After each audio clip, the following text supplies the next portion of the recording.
నేను మారు మనసు పొందిన క్రొత్తలో నాకు ఒక దర్శనం వచ్చింది. ఆ దర్శనం చాలా బాగా ప్రార్థన చేసి పండుకుంటే ఇతర దేశాల నుంచి ఇద్దరు పోలీసులు వచ్చి నన్ను తీసుకుపోవడానికి, ఎక్కడికి, ఆ దేశంలో ఇతర దేశాల్లో నన్ను ఖైదీగా చేయటానికి వచ్చిన తర్వాత నా దగ్గరికి వచ్చారు. పలానాయన ఎవరు, నా పేరు చెప్పి అడుగుతున్నారు.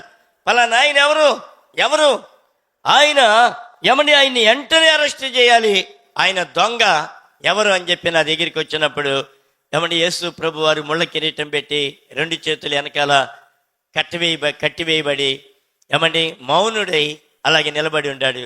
అటువైపు తిరిగి నా దగ్గరికి వచ్చారు. ఎవరు, పలాని వ్యక్తి ఎవరంటే నేను అంటున్నాను, ఆయనే దొంగ, నేను కాదు.